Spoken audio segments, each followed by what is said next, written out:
رب اشرح لي صدري ويسر لي أمري واحلل عقدة من لساني يفقه قولي واجعل اعوذ باللہ من الشیطان الرجیم، بسم اللہ الرحمن الرحیم۔ تمام تعریفیں اس پروردگار عالم کے لیے ہے جو عبادت کے بنا پہ غلاموں کو بادشاہ بنا دیتا ہے، معصیت یعنی گناہوں کے بنا پہ بادشاہوں کو غلام بنا دیتا ہے۔ درود و سلام ہو محمد وآل محمد علیہ السلام پر۔ عزیز ناظرین، السلام علیکم ورحمۃ اللہ، آپ سبھی کا استقبال کرتے ہیں پروگرام دعا میں، اور مناجات محبین کے سلسلے سے گفتگو مسلسل کئی روز سے جاری ہے۔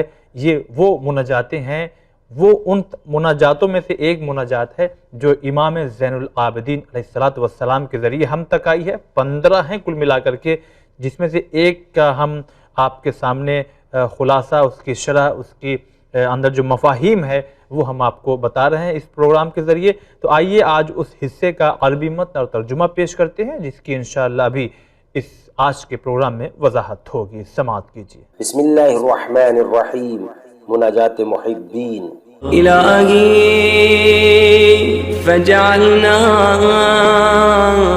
ممن اصطفيته لقربك وولايتك وأخلصته لودك ومحبتك وشوقته إلى لقائك ورضيته بقضائك۔ خدایا ہمیں ان لوگوں میں قرار دے جن کو قرب اور اپنی محبت کے لیے منتخب کیا اور اپنی مودت اور دوستی کے لیے خالص قرار دیا ہے، اپنی ملاقات کا مشتاق بنایا، اپنے فیصلے سے راضی کیا، اپنی طرف نظر کرنے کی توفیق عنایت کی، اپنی رضا کا تحفہ دیا، اپنے فراق اور ناراضگی سے بچایا، اپنے ہمسایوں میں بہترین جگہ عنایت فرمائی، اپنی معرفت سے مخصوص کیا، اپنی عبادت کا اہل بنایا۔ آئیے ناظرین، اب سوال و جواب کا سلسلہ شروع کرتے ہیں۔ آج بھی ہمارے ساتھ میں موجود ہیں حجت الاسلام والمسلمین علی جناب مولانا سید روح ظفر رضوی صاحب۔ السلام علیکم ورحمۃ اللہ۔ علیکم السلام ورحمۃ اللہ وبرکاتہ۔ اب ناظرین، ابھی آپ نے سنا، مگر پھر دیکھیے، بہت ہی توجہ سے سنیے۔ فرماتے ہیں امام، دعا کا انداز دیکھیے: اے پروردگار، اے اللہ، ہمیں ان لوگوں میں قرار دے دے جو تیرے عاشق، جن کے دل تجھ پر فریفتہ، جن کو تو نے اپنے مشاہدے کے لیے چنا ہے۔ دیکھیے کیا دعا ہے، اس کی آج انشاءاللہ وضاحت ہوگی۔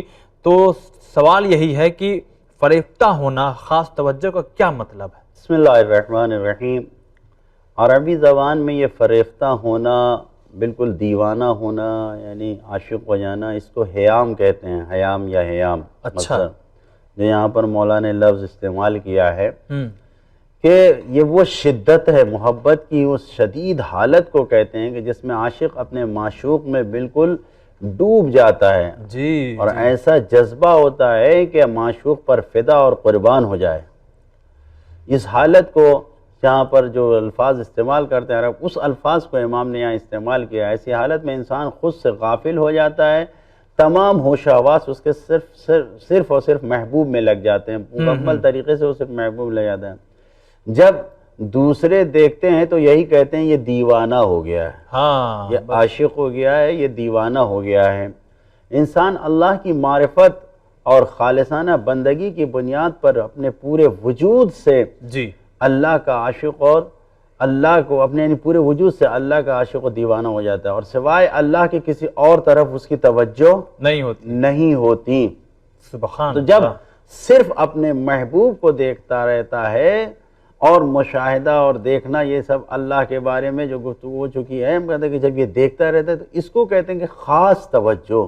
اچھا، جو میں نے عام دنیاوی عاشق و معشوق کے حوالے سے گفتگو کیا ہے کہ اسی کیفیت کو عرب استعمال کرتے ہیں حیام کے لفظ سے، یعنی حیمتا، یہ جو یہاں پر استعمال ہوا ہے، جی جی، اس کو مولا فرما رہے ہیں کہ اے خدا، ایسی توجہ کہ سب سے بالکل کٹ کے صرف اور صرف تیری طرف توجہ ہو، تیرا عاشق بن جائے، جیسا ایسے لوگوں میں مجھے قرار دے۔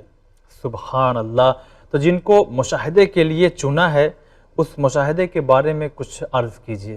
دیکھیے اس جگہ پر جو مشاہدے کا مطالبہ ہے، عرض کیا کہ مشاہدے کا سمجھنا بہت مشکل و دشوار ہے، لیکن آیتوں اور روایتوں میں اولیاء الہی اس مشاہدے کی منزل پر ہیں۔ یہ جسم کی آنکھوں سے مشاہدہ نہیں ہوتا، اچھا، جسمانی آنکھوں سے نہیں ہوتا، بلکہ یہ دل کی آنکھوں سے، انسان دل کی آنکھوں سے ایمان کی روشنی کی مدد سے ہی صرف یہ مشاہدہ کر سکتا ہے۔ کیوں؟ اس لیے کہ سرکار امیر المومنین مولا متقیان حضرت علی علیہ السلام سے یہ پوچھا گیا، کیا آپ نے اللہ کا مشاہدہ کیا ہے؟ کیا اللہ کو دیکھا ہے؟ اچھا، آپ نے جواب فرمایا امام نے، افا اعبد ما لا ارى، کیا میں ایسے کی عبادت کروں جس کو میں نے نہیں دیکھا ہے؟ اچھا، اور تعجب ہوا جی۔ پوچھنے والا پوچھ رہا ہے کیا دیکھا ہے؟ کہا کیا میں ایسے کی عبادت کرتا ہوں جس کو میں نے نہیں دیکھا ہے؟ پلٹ کر فوراً اس نے سوال کیا تو کیسے دیکھا ہے؟ ہاں، کیسے دیکھا آپ نے خدا کو؟ کیسے خدا کو دیکھا آپ نے؟ امام نے فرمایا، علیہ السلام نے فرمایا، لا تدرکہ العیون بمشاہدۃ العیان ولیکن تدرکہ القلوب بحقائق الایمان۔ امام نے فرمایا کہ سنو، آنکھیں، یہ جو جسم کی خاکی آنکھیں ہیں، یہ جو مٹی کے جسم سے جو بنا ہوا، یہ جو میٹیریل سے بنا ہوا جسم ہے، اس میں جو آنکھیں ہیں، ان آنکھوں سے اللہ کا مشاہدہ نہیں ہوتا، خدا کو نہیں دیکھا جاتا ہے، بلکہ انسان کہاں سے دیکھتا ہے؟ یہ انسان اللہ کا مشاہدہ کس چیز سے کرتا ہے؟ دل کی آنکھوں سے کرتا ہے، قلوب کی آنکھیں جو ہیں اس کے ذریعے سے دیکھتا ہے، جس کے اوپر ایمان کی روشنی ہوتی ہے۔ سبحان اللہ۔ جیسے یہاں پر ہماری اس آنکھوں کے لیے روشنی کی ضرورت ہوتی ہے کہ جب تک کوئی روشنی نہ ملے، کبھی سورج کی روشنی ہوتی ہے، کبھی آرٹیفیشل یہ سب لائٹ وغیرہ یہ بجلی کی روشنی ہوتی ہے، تو یہ چیز ہم دیکھ پاتے ہیں، ورنہ اندھیرے میں نہیں دیکھ پاتے روشنی۔ اسی طریقے سے دل جب انسان کا ایمان سے منور ہو جاتا ہے، نورانی ہو جاتا ہے، تو دل کی آنکھوں سے یہ مشاہدہ انجام پاتا ہے کہ امام فرماتے ہیں کہ یہاں پر دل کی آنکھوں سے دیکھا ہے۔ سبحان یہ اللہ۔ حقیقت جو یہاں پر بیان کی گئی ہے، یہ حقیقت اس نے بیان کیا ہے جو خود کل ایمان ہے، بے شک، اور کوئی نہیں بیان کر سکتا کہ کون سی ایمان کی آنکھیں ہوتی ہیں اور کس طریقے سے خدا کو دیکھا جا سکتا ہے۔ تو ہم چاہتے ہیں کہ واضح کر کے بتائیں کہ کیا دنیا میں اللہ تعالیٰ کو واقعی دیکھا جا سکتا ہے کہ نہیں؟ دنیا کی بات کر رہا۔ دیکھیے مشاہدہ اگر اللہ کا ہے تو یہ صرف عالم آخرت کے لیے ہے، کہ عالم آخرت میں ممکن ہے، وہ بھی جس حد تک اس دنیا والوں کے توان کے مطابق، کیونکہ ہم ممکن الوجود ہیں جی، یعنی ہمارا وجود امکانی ہے، صحیح، ہم نے وجود حاصل کیا ہے مختلف میٹیریل سے، تو پھر ہمارا وجود ہوا ہے۔ ہاں، ہمارے اندر جو روح ہے یہ صرف مجرد ہے، یہ مادے سے ہٹ کے ہے۔ اب ہم کیونکہ یہ دونوں سے مل کے اپنی زندگی گزار رہے ہیں تو یہ آسان نہیں ہے، بہت زیادہ متاثر ہیں۔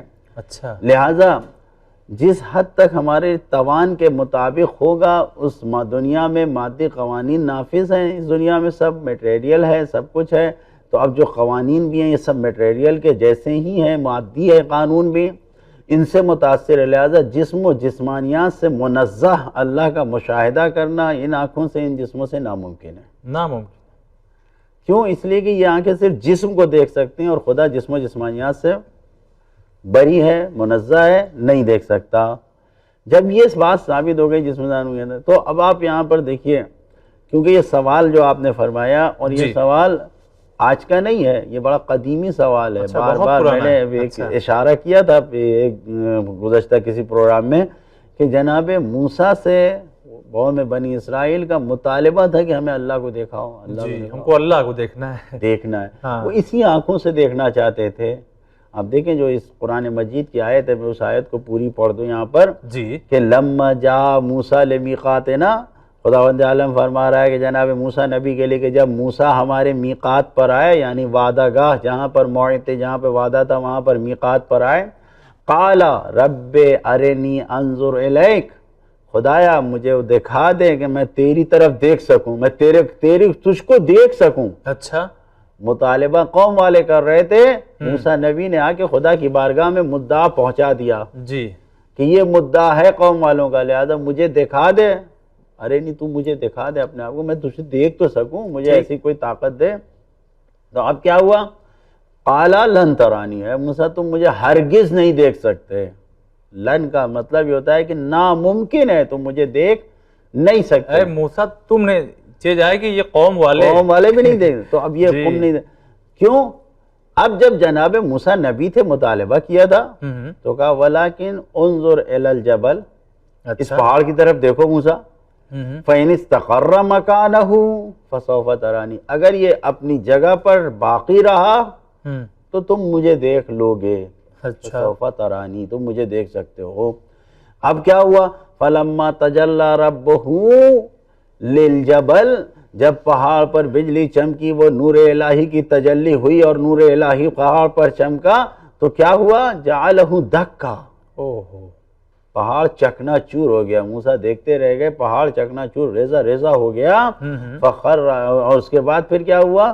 پہاڑ جو ہے خر موسیٰ، جناب موسیٰ بے ہوش ہو گئے، مدہوش ہو گئے، پتہ ہی نہیں کہ اب ہوا کیا. بجلی کا چمکنا تو معلوم ہے، لیکن اس کے بعد اب جو انہوں نے جب یہ سب کچھ دیکھا، فلما افاقا، اب جب جناب موسیٰ کو افاقہ ہوا، وہ ہوش میں آئے، تو کیا فرمایا؟ سبحانک تبت الیک، تو پاک و منزہ ہے، میں نے توبہ کیا، میں تیری بارگاہ میں پلٹ کر آ گیا، وانا اول المومنین، میں پہلا مومن ہوں، ایمان لانے والا ہوں. جی خدا نے یہی کہا تھا، اے موسیٰ اگر تم اس پہاڑ پر دیکھو، اگر یہ اپنی جگہ پہ باقی رہا تو تم دیکھ لو گے مجھے، دیکھ سکتے ہو. لیکن کیا ہوا؟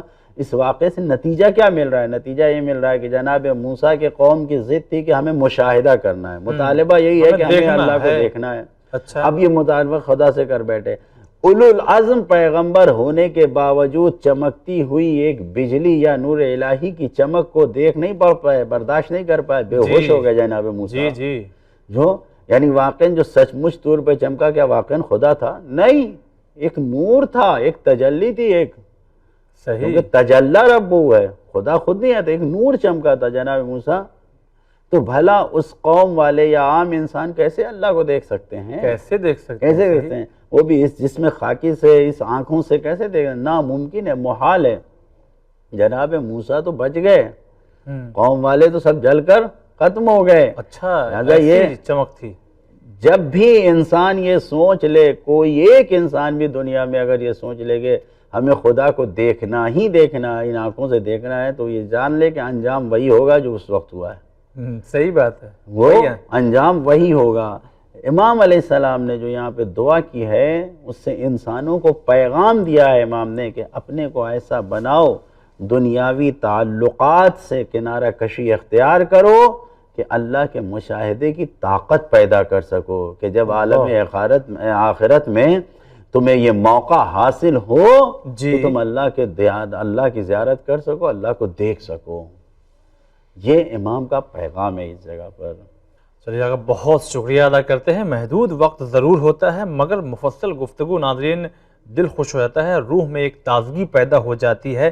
یہ علمی گفتگو آپ تک ہم پہنچا رہے ہیں اس پروگرام کے ذریعے، واقعی ایک لطف آ رہا ہے. انشاءاللہ ابھی یہ مناجات مکمل نہیں ہو پائی ہے، ابھی کچھ کلمات اس میں امام کے دعائیہ باقی رہ گئے ہیں، اس کی شرح، اس کی تفسیر، اس کی وضاحت انشاءاللہ اگلے ایپیسوڈ میں، اگلے روز ہم آپ کی خدمت میں پیش کریں گے. انتظار کیجئے گا. فی الحال آپ دیکھتے رہیے چینل ون. خدا حافظ. قال رب اشرح لي صدري ويسر لي أمري واحلل عقدة من لساني يفقه قولي.